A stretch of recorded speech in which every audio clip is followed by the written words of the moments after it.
जय श्री जगन्नाथ सांग माने बो एटा की मंजिलो एटा जड़ा मंजी आकु कौन केमिति करिवु तकारी जड़ा मंजी छड़े दे की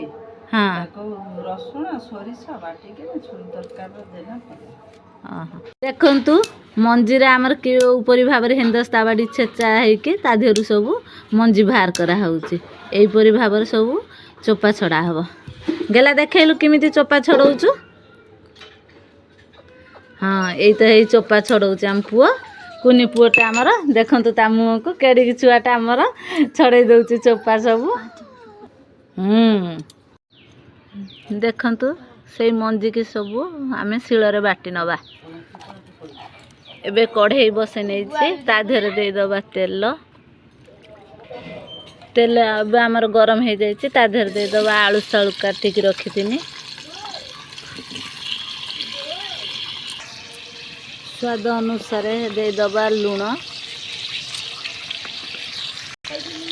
गोटे चामच दे दबा हलदी गुंड ताकि संतुली नबा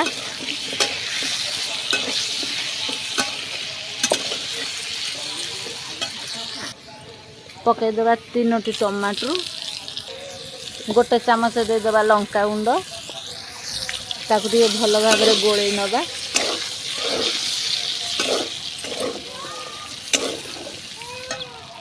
एबे सोरिष रसुण बाटिक रखिथिले एबे दे दबा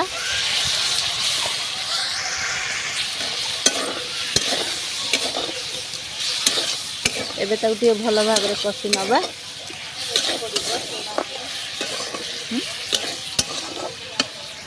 मसला एबे पके दबा जड़ा मसला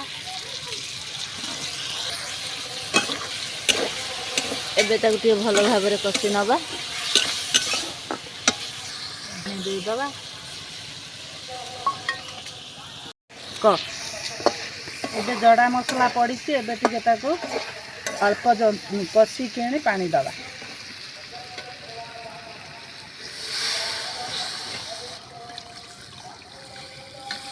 पानी देई केणी ताको गोळे गाळे घोड़े दबा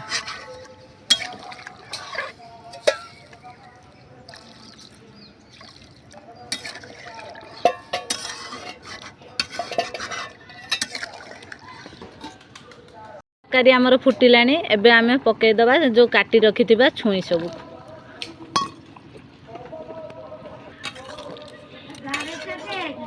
देखंतु एई परि भाबर आमर तरकारी हे गलानी एबे आमे अलगा एक पात्र को ओजार दबा या तरकारी छुंक दबा फुटेइबा तरकारी एबे कढ़ई आमर ताती जाईची दे दबा तेल पके दबा गोटे सुखला लंका दे दबा किछि पंच फुटण एबे दे दबा काटी रखिथिबा गोटे पियाज